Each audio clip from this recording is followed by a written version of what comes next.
Summary of Minion State, Path of Exile 2. Path of Exile 2 Early Access is finally here. With a few weeks already passed and a lot of fine-tuning from GGG, we finally have a place of stability in the game. With the team leaving for Christmas only to return in the new year, we have a small but brief time where we can kick back, relax, and try our favorite Summoner of Hordes without having to worry about changes. The Minion experience has improved significantly from Path of Exile 1. Gone are the days of having to worry about expensive gear or meta-defined crafts that will lock you out of content. That being said, all is not rosy. There are a few downsides to address as well.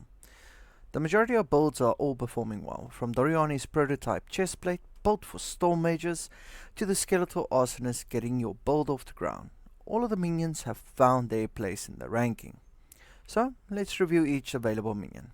First up, Skeletal Warriors. Cheap, tanky, and easy to assemble. Skeleton Warriors are the basis of all minion builds, from being a frontline to being a sacrificial minion for offerings. They are perfect for what they are designed for. Though they are lacking in the damage department, they make for great frontliners to allow you to set up your troops to take down the hordes of monsters in front of you. This being said, currently they are in a weird spot due to their low DPS output.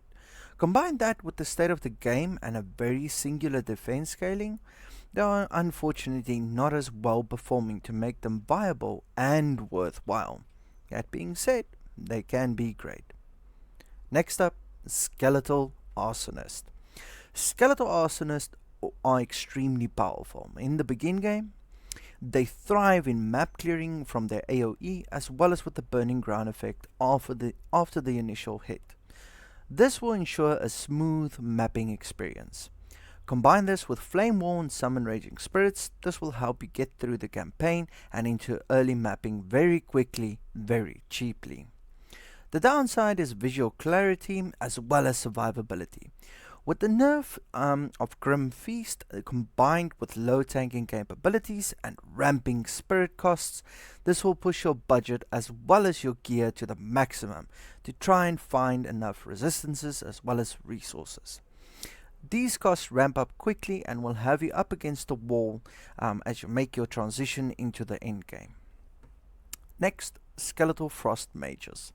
From freezing monsters to dropping spirit bombs onto them, Skeletal Frost Mages have a strong presence during any scenario. They perform well and with a higher base crit chance. That being said, they suffer from one major flaw.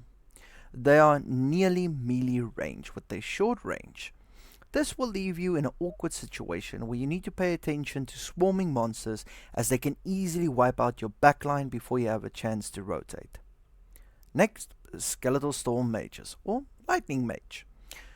From applying shock to a high base critical modifier, Storm Mages are almost essential for all builds.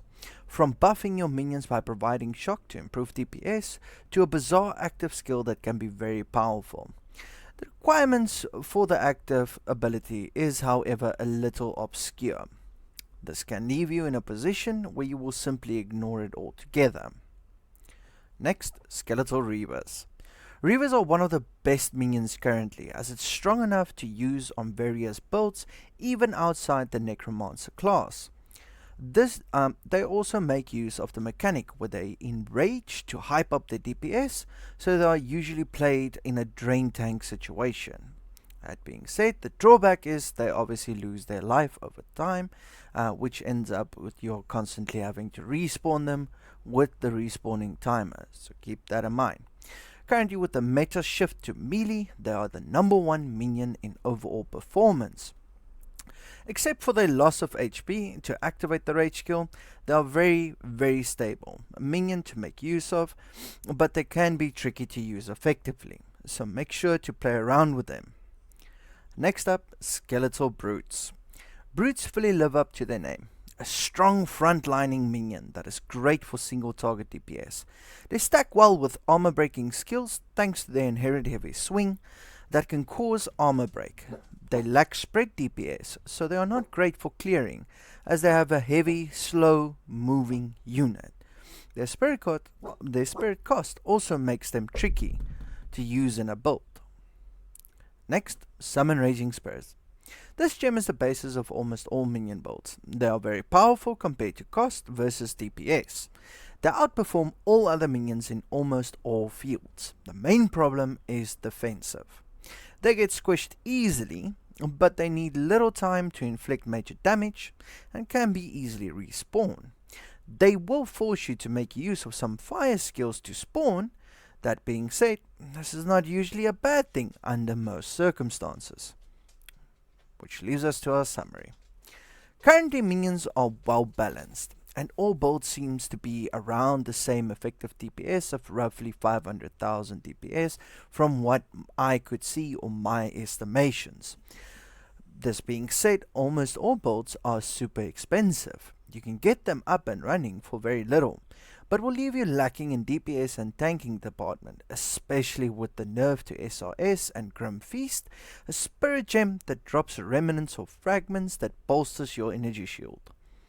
The major issue here is cost versus DPS. You will need to spend significant resources to acquire your gear, and items needed compared to simple spark build that will outperform you every step of the way. The argument has always been made that minions are low interaction skills, meaning it has a very low skill ceiling. Therefore, it must underperform compared to other baselines of other skills. However, that is not the case. Even in Path of Exile 1, you need to be very mindful of your positioning, monster mob positioning, and your minions positioning as well.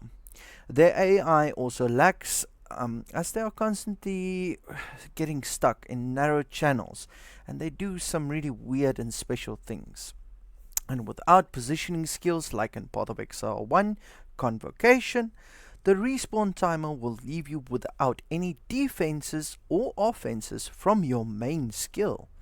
You can take nodes in the tree as well as some gears, some uniques, to reduce this timer, the respawn timer. But every time another minion dies, this will restart the counter and it counts down from 7 seconds. Compared to this, the auto-cast one-button mashing options that are available to you from other non-minion skills, you will be playing minions because you want to, not because it's better or great. Unfortunately, where things are currently and the community being the base voice of change, this will be hard to change as most people are unwilling to talk about minions from a non-biased perspective. That being said, the answer will not be buffing, but rather better implementations. Better implementations of minions and reaching those crazy high-end builds. Currently, minions are not alone in this phenomenon where they need early game power, as the current iteration of implementation is not great until you reach a certain point. That said, this is early access, and things like this are fully expected and normal. So, comparatively to how things could have gone, overall things are in a great position, I think. So now the question remains, will the community unite and resolve the current issues? Will GGG listen and assist the current needs of newcomers and necromancers alike? Only time will tell, but based on Path of Exile 1 experiences, this is likely the fate for minions. Always one step behind DPS and 3 steps ahead of cost. So what are your thoughts, Exile? Let us know down in the comments below.